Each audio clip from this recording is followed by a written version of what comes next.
Okay. Hmm.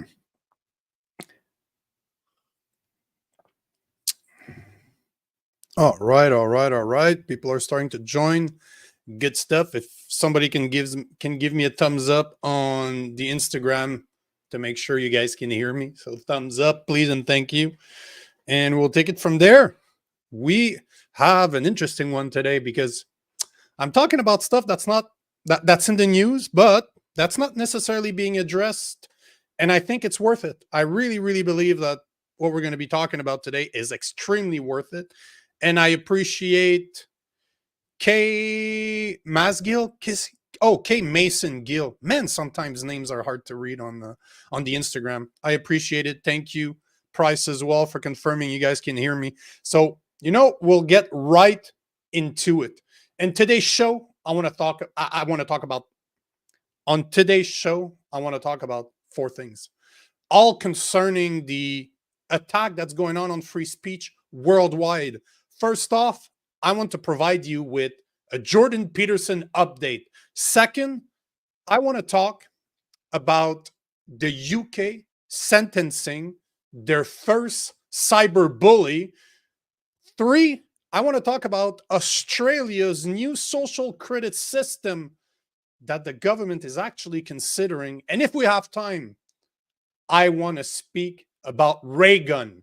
Have you heard about Lagan's performance at the Olympics? Well, I want to talk about what she's saying right now. So hopefully you're ready because the show starts now.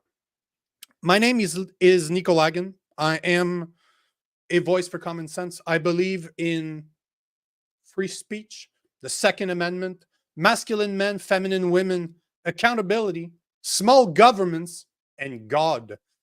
I do this live because I want to be able to talk to you guys. So please engage. Let me know what you think. Give me your comments. I want to address them. I want to share them with the audience. I want to be able to drive a conversation with you guys, see what you guys think. So make sure to stop me. Make sure to tell me what you believe in so that we can talk about it. That being said, I want to speak about Jordan Peterson. I don't know for you, but I'm a massive, massive fan of Jordan Peterson. I've been following this guy since 2017, since he appeared on the map where he started criticizing pronouns, where he was against teachers in Canada having to use preferred pronouns when it came to speaking to their students. And if you've been following him over the past couple of years, there's portions of the governments in Canada that's trying to censor him. They're trying to have him go through re-education, social media re-education. And yes, it sounds exactly like what you think. This sounds like it's taken out of 1984 by George Orwell. But last week, he made a video with his daughter where he provided an update on what's going on. And I listened to the whole thing and I chopped it off. I did a montage of it because I feel that it's important that we realize what's actually going on around the world, because people are getting censored everywhere. And Jordan Peterson, unlike other people, have a massive platform and he's not backing down.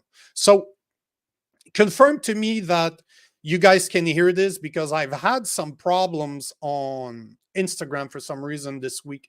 So guys, I'm going to play this video that I made off of the new video he released last week with his daughter. So Instagram, if you want to confirm that you guys can hear it, I would much appreciate it, because or else I'm going to fix it right away.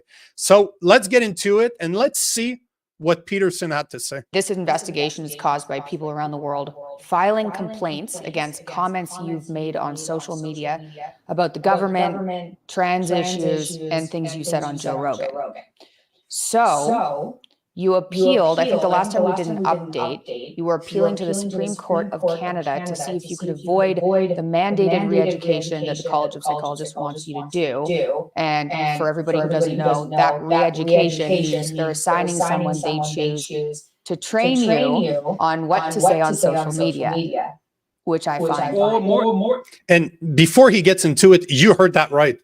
There's somebody in Canada that's going to be assigned to educate him or re-educate him on how to use social media, tell him what's appropriate and not appropriate. So basically, he's going to be trained to be politically correct. And if you know anything about Jordan Peterson, he is everything except politically correct.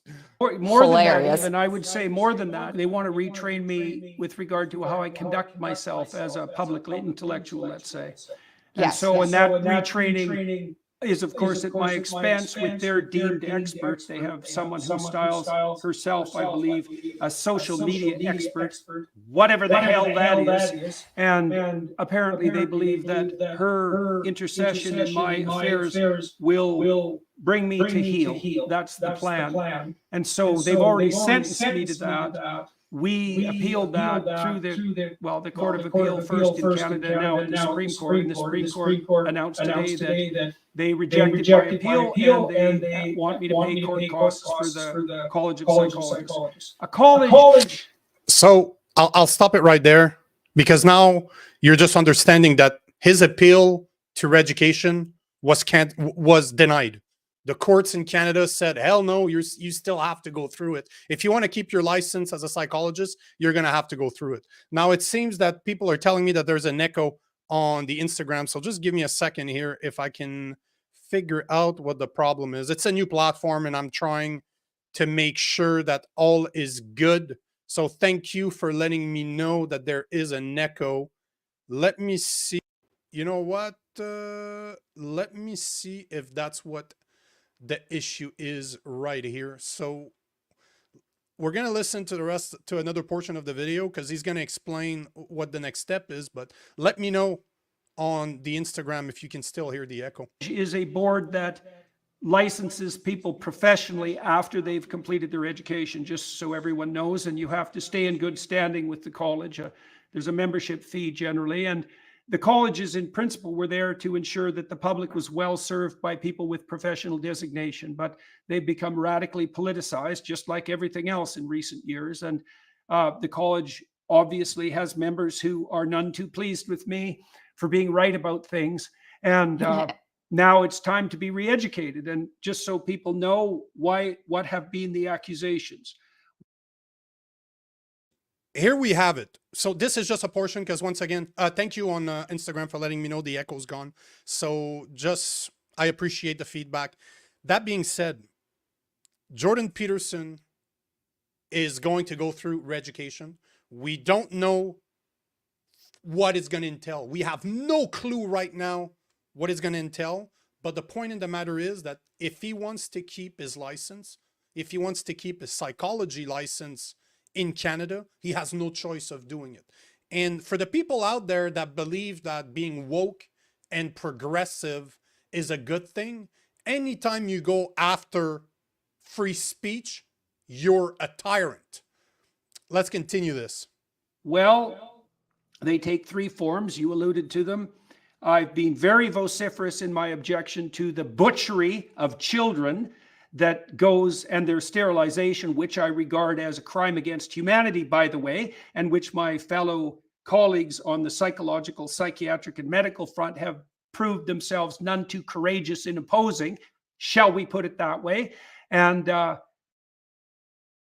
you really disagree with that?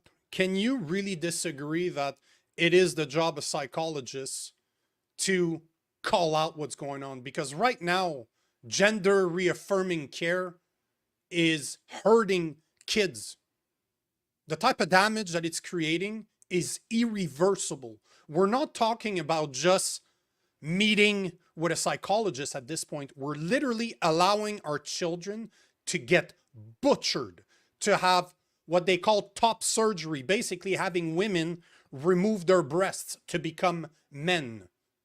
This is the type of surgeries that both in Canada and the US are being pushed to our children. And not only that, but often the parents don't have anything to say, because if they do, they get in trouble with the government. So we have kids right now that are taking suppression drug, hormonal suppression drug, supplied by the government, and the parents cannot do shit about it. It's absolutely insane. I'm perfectly happy about what I've said on all those fronts, because I regard what's happening with regards to so-called gender-affirming care as the worst professional scandal, I would say, since World War II. It's absolutely appalling on all sides. And it's certainly the case that since I made the comments that were objected to by the various complainants, none of whom, by the way, were clients of mine or even new clients of mine, since I've made those comments, most European countries have radically backed off with regards to their support for gender-affirming surgery after it's been revealed that everything about it is a lie and a scam. And then I criticized Justin Trudeau. Before he goes into Justin Trudeau, this is also a very valid point. Most European countries have backed off reaffirming gender surgeries. Yet in Canada and the US, it is still being pushed. And if you've done just a tiny bit of research, you're going to realize that this is massive business. The people that are performing those surgeries really don't give a fuck about the patients or the patients getting better. This is about money. Big Pharma is encouraging this because they're making a shit ton of money. Which is something I'm actually pretty happy about, because he's what would you say? He's an incompetent narcissist who's made Canada a much worse place, and he's certainly not done with that yet. I criticized some of the members of his staff, and I made some comments about climate on the Joe Rogan podcast, not the last one, but the one before that. And someone submitted the whole bloody transcript of that to the college and said that, I don't know, what am I doing? I'm doing something unethical by pointing out the fact that the climate scam is a preposterous pack of lies generated by people whose fundamental aim is nothing but power and control. And I'm also pretty happy about that. And I would also point out that since I did that, and I'm not attributing this to me, it's part of the whole process by which these things unfold, the climate apocalypse narrative is looking increasingly shaky. Let's put it that way. The net zero proposals look economically preposterous and devastating. Germany is deindustrializing to its own detriment. The whole green scam is going to disappear. And as mentioned on Instagram, Robo Insta mentioned that it's everyone's job to say what they feel. It's even more than that. It's not what they feel. It's everybody's job out there to tell the truth. To tell the truth, to stand up and speak the truth. Because if you don't do it, if I don't do it, who else is going to do it? And Jordan Peterson is saying something that is 100% true. Not only is he right to call Justin Trudeau a narcissist, but climate change is a taxation grab. That is all it is. I will do an episode dedicated to this because I have read a lot of literature from ecologists, from weather experts that will say exactly what Peterson is saying right now, that there is no record of us being warmer than we were even 100 years ago. This is all a way for them to grab more of your hard-earned money in order to put it in their pockets to pass policies that just takes your right away. That is the whole purpose of this. This has nothing to do with saving the planet. It has everything to do with taking money, your hard-earned money, out of your pockets to make you believe that you're safer while at the same time removing your freedoms. I happen to be on the forefront of opposition to that, and I'm also perfectly happy about that. So it isn't obvious to me at all how this re-education is going to go. So as I said, I've already been sentenced to that. So yeah, I'll be sitting down with an expert, whatever that means, and they're going to do whatever it is they think they can do to make me into an entirely different sort of creature than I am. And so I'm sort of morbidly curious about that.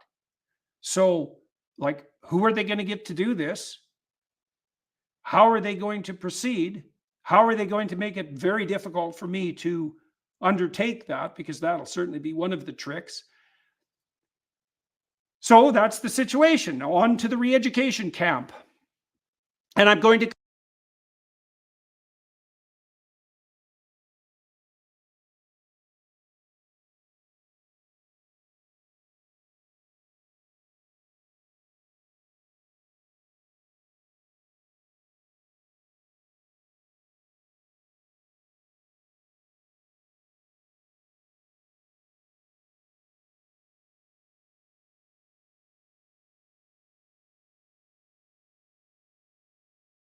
Haha, Mike is muted. We need guys like Jordan Peterson. We need guys like him that are not scared to say what needs to get said. They're not scared to stand up for what they believe in and stand up for other people. And the good thing about this, the good thing about the fact that he's not scared of being re-educated is that he will put it online. He has a massive following. So he will be able to expose the Canadian government in their tyrannical ways. He will be able to use guys like Ben Shapiro because he is still a massive participant of the Daily Wire. Do you not think that they're going to use everything they throw at Jordan Peterson as ammunition and put it on their platforms? So this is a good thing. Having a guy like him that has the balls to stand up to the government and say, screw you, bring it on, is a beautiful thing for people like you and I. And he's not the only guy, because Elon Musk is doing the same thing using his X platform. So this type of behavior is not only welcomed, but it is needed. We need guys like him to stand up for what we all believe in and not be afraid. Because if we don't, the consequences are going to be disastrous. I don't know if you guys heard about the UK government sentencing their first guy for cyberbullying. And yes, this is exactly what it sounds like. The UK government has now sentenced a guy to go to prison because he supposedly enticed violence online. This is scary to no end. For the people that are not scared of this, give your head a shake. Because in Canada, we have the government going after a psychologist that had the balls to speak up. In the UK, we have people getting sentenced. And you know what? Let's watch the video right now so that you know exactly what I'm talking about. You have been committed for sentence, having pleaded guilty to an offence of publishing written material which is threatening, abusive or insulting, intending thereby to stir up racial hatred. The context of your offending is that it arises out of the civil unrest and disorder in many parts of the United Kingdom. On the night of the 2nd and 3rd of August, the Britannia Hotel in Leeds was attacked by people who threw missiles which damaged windows. The police were called, and on the 3rd of August, the hotel was locked down for the protection of those who were living there. At the time, there were 210 occupants, many of whom were foreign refugees and asylum seekers. Similar attacks to the hotel were launched on the 4th of August. The police attended on each occasion, and units were deployed to safeguard the hotel and to provide an increase in the police presence in the area. In between the two attacks, you took to social media in order to encourage others towards participation in the attacks upon the hotel. As is recognised on your behalf, this offence is so serious that an immediate custodial sentence is unavoidable. Would you stand, please? The sentence that I pass has been reduced by 1/3 to reflect your guilty plea. The sentence is one of 20 months imprisonment. You will serve up to 1/2 of your sentence in custody before you are released on licence. 20 months for a social media post because it supposedly enticed violence. How many posts online entice violence, hate? How many? It's uncalculable. It's not calculatable. It's everywhere. Just on my content alone, I get hate every day. Does that mean that those people should go to jail because they entice violence? I've had people threaten my life. You know what? It's part of the deal. It's part of the game. If you want to be online, shit's going to happen. So we have in Canada, we have Jordan Peterson that the government is going after to re-educate him. In the UK, they just sentenced a guy to 20 months in prison for a social media post that they deemed to entice violence. That is their interpretation. That's what they believe the post did. But can you really entice people to do something they don't want to do? Is that the responsibility of the person that says it? Because if that is, that means that every speech out there can entice a reaction.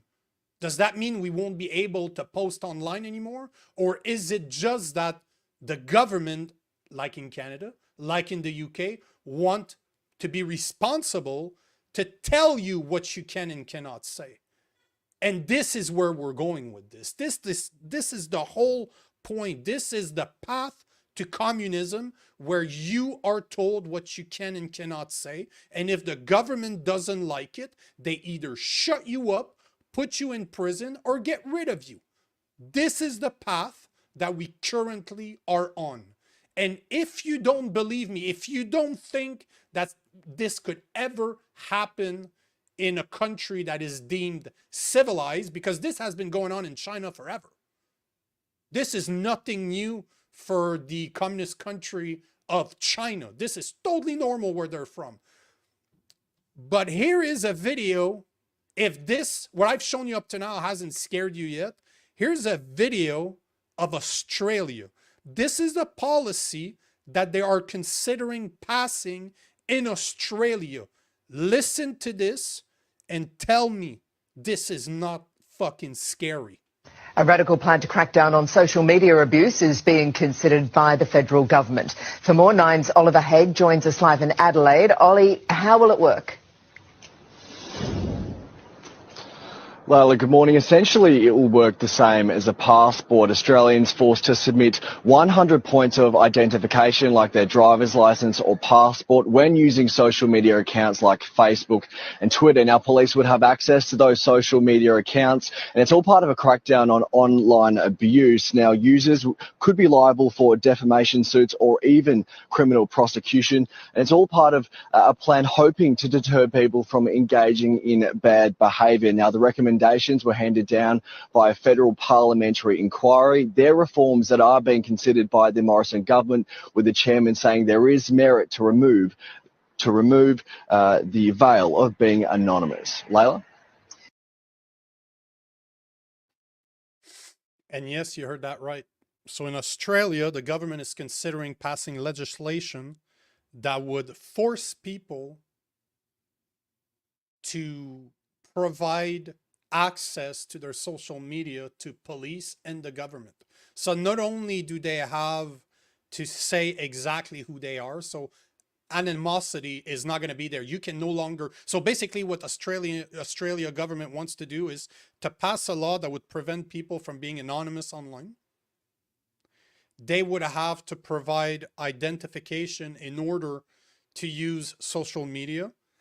They would have to grant access to police and governments to those social media platforms in order to be able to use them and comment on them. And if they comment something that they deem to be hateful, they could be prosecuted by the law. And what I just showed you about the UK, remember that Australia is still under the Commonwealth. So what's happening in the UK is going to start happening in Australia. What's happening in the UK is going to start happening in Canada, because there is a bill called Bill C-63 that is being pushed through governments right now in order to enable things like exactly what they're talking about. It's a direct attack on hate speech. It's a direct attack on free speech, and they're calling it hate speech, as in they're trying to protect you from hateful comments. It's always the way that they go after it. They always tell you that they need to protect you because your feelings are so important to them that they need to shield you from the reality of life while stripping your freedoms away. Because here's the reality. Safety does not exist. Safety is not a real thing. It does not exist in real life. You're either free or you have a fake perceived notion of safety. Nobody can protect you. You can protect yourself, but nobody can protect you against the world. Shit is going to happen. Like it or not, shit is going to happen. Your feelings are going to get hurt. You're going to get hurt physically. Hopefully not, but shit does happen. And every single time a government tells you that they can protect you or that they're doing that for your own safety, that's because they're limiting your freedom. And like the UK is trying to do, they haven't done it yet, but they want to be able to extradite people for hate speech. Meaning that if I say something against the UK government or something that the UK government doesn't, because I'm commenting on something that's going on over there, they want to have the power to come get me so that I can face their justice. And as I showed you earlier, there's already people that are starting to get sentenced for saying stuff online. And we're talking 20 months. That's almost 2 years. And even if he does 50%, that's almost a year of prison, having your record completely destroyed because you said something that was considered hateful online, or you enticed violence as per what they're concerned. This is the world we are going towards. And this is a warning to my American friends, because right now, as per my friend, lawyer, Michael Eline, this is not going to happen in the US, and the extradition treaties that you guys have with the UK would not allow an American citizen to face justice in the UK for hate speech. But considering that one of the presidential candidate, Kamala Harris, is already talking about going after the Constitution, going after the Second Amendment, and passing common law, common sense gun laws, do you think that it's that far-fetched that she will go after free speech, that she will go after the First Amendment? Because this is what's going on around the world. Governments are attacking free speech. They're going after your right to say anything you want, even if the government doesn't like it, because that is what free speech is all about. It protects you. It protects you against government censorship. Do you think that it's a coincidence that they're going after people like Jordan Peterson? Do you think that it's a coincidence that they're going after Elon Musk? Because it's not. They're just showing their real intentions. I've always wondered, I'm going to finish on this, but I've always wondered if Elon Musk would have the balls to stand up to tyrannical governments. When he bought Twitter, if I'm not mistaken, in 2022, I've always wondered if he would have the balls to stand up. You might like him, you might not like him, you might agree with him, or you might not agree with him. It doesn't matter. At the end of the day, free speech doesn't mean that you need to be able to agree with everybody. On the contrary, free speech will allow people to hurt your feelings. And the fact that governments around the world, Brazil, the European Union, Australia, are complaining about what Elon Musk is doing on the Twitter platform. And a lot of people in the US, like Mark Cuban, was on Stewart's show yesterday, and he was talking about this. He was talking about how Elon Musk has his thumb on the algorithm of social media, on the social media algorithm of Twitter, pushing what he believes to be true. Yet, people tend to forget that that is not what Elon Musk is doing. That's what every other single platform is doing. They're preventing and censoring people from saying what they want to say, all in the name of safety. So the fact that everybody seems to be attacking Elon Musk should tell you that he's doing something right. And I'm not saying I agree with everything that he does, because I don't know one single person on the planet that I agree with 100%. I will always find faults in people. I will always see things that we don't see eye to eye, and that's normal. But when it comes to free speech, Elon Musk seems to be the only one that will allow it. And luckily for him, he's the richest guy on the planet, and he owns a platform that can actually give a space to people to say what they want to say without being censored. So the fact that he's being attacked from all angles, being attacked by companies, being attacked by the Olympics, being attacked by Imam Khalif, being attacked by the UK, being attacked by the European Union, being attacked by Australia, by Canada, by Brazil, should tell you that he's doing something right. Man, let me check out comments that I have here. So blessed night, very scary. Yeah, no shit, is very scary. It is fucking scary. At least it scares the hell out of me, considering that I talk against censorship on a daily basis, and I am currently in Canada. I'm not going to be here long. I'm just here for a few months. We're leaving in October, but man, this is fucking scary. TurboTax 304, social credits, that is exactly it. That's exactly what's been going on in China. They have a social credit system there that the government can use to censor you, prevent you from leaving your city, prevent you from using public transportation, prevent you from basically leaving the country. It's absolutely insane, and Australia is considering doing the same. Absolutely insane. Blessed night, can you message these links to me, please? Send me a text. Send me a text after the show, and I'll send them to you. I have them all, so just send me a text and I'll send them to you. On that note, as I do on every single show, if you're tired of what's going on right now, if you're tired of the mess that we find ourselves in, here are 5 things that you can start doing right now, today. First, stay up to date with what's going on in the world and in your community. 2, make sure that you know what your kids are being taught in school. Number 3, attend all local school board meetings and city council meetings, because this is where your life is being chosen for you. The world is not your community. Your community is where you live. If you want to have an impactful change on the world, change your community. So get involved. Get involved and make sure to attend every single city council meeting and school board meetings, because the decisions that will impact your life directly are taken there. So you need to know what the hell they're talking about and what they're planning to do. Number 4, find other people in your community that aligns with your values and get involved any way you can.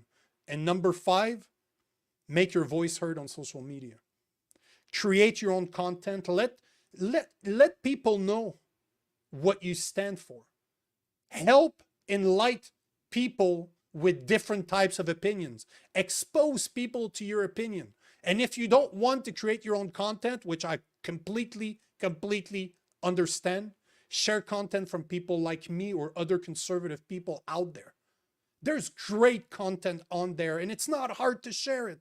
You can literally share it on your social media and let other people in your life, your family, the people around you, see what you really stand for. Help them open their eyes. I want to thank every single one of you for liking my content, for sharing my content, for just being involved with what I do, to being on those lives. If it wasn't for you guys, I wouldn't do what I do today. So thank you, and know that I appreciate every single one of you. On that note, let's finish with a prayer. God, thank you for everything that you do for us. We are grateful for all our blessings.